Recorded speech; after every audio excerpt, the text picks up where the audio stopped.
So in Quincy, Mass, there's this place called the Quincy Quarries, and before the 70s, this was like a swimming hole where kids would go and jump off cliffs or quarries into the water. So you know how it goes, right? A few too many teenagers got drunk, fell in the water, drowned, and then they paved it over. But even after that, it was still a nice little cultural hub, right, where people would go out into the woods, drink beers, and have a nice time.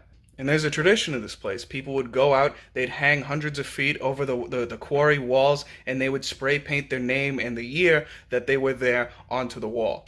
And honestly, it was a beautiful representation of the living and thriving community around Quincy. My dad had his name on those walls in 1976, and when I put my name on that very wall in 2012, I could see his name there. It was more than just names on a wall, it was a living history. You could look and see the names of all of my dad's childhood friends on the walls, on the quarries next to him. You could see people in the 40s with their names on the walls. You could see people in the 1910s, the 1920s who had gone out on strings, on ropes, and with house paint painted their names on those walls. And in January of 2021, my father and I went back to the Quincy Quarries to look at our names from years ago, to look at the names of my cousins, of my uncles, of my grandfather on those quarries, and to look at the names of people who I've never even met before, who were in the same exact community, standing exactly where I had 100 years before I was standing there. And it was obliterated. My dad's name from 1976 obliterated from the wall, covered up by some gang member's graffiti. A 30-foot tall Black Lives Matter graffiti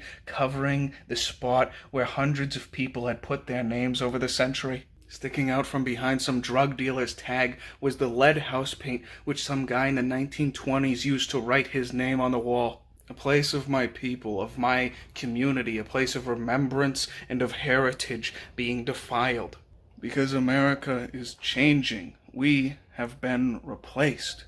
Replaced by the genocidal policies of the American left wing and the criminal malfeasance of the American right wing. We have been replaced by an alien population which has no respect for the traditional ways of America, no respect for the traditional culture of America, but rather has been taught to hate them and to feel nothing but absolute contempt for what they are replacing. And I saw them as I was standing there in shock with my father, like the relics of a past age that we are. I saw them standing there, snickering, spray painting over some graffiti with their own garbage graffiti. And they snickered, they spoke Spanish to each other, and they threw their spent spray paint bottle into the piles of trash which have accumulated litter piles around this area. Every young adult my age has heard stories from our parents about how their grandparents would shoo them out the house and they'd ride bicycles up and down the neighborhood the whole day, and how everyone would leave their doors unlocked because everyone knew each other's name and everyone trusted each other.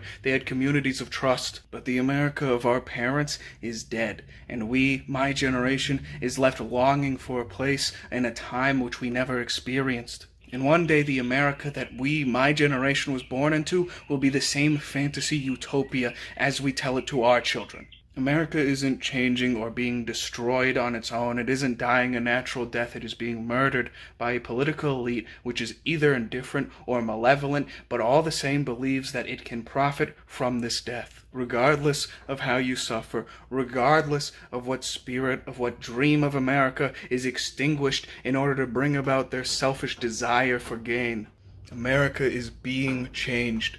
In this changed America, this new and tolerant, diverse and multicultural America, it has no place for you.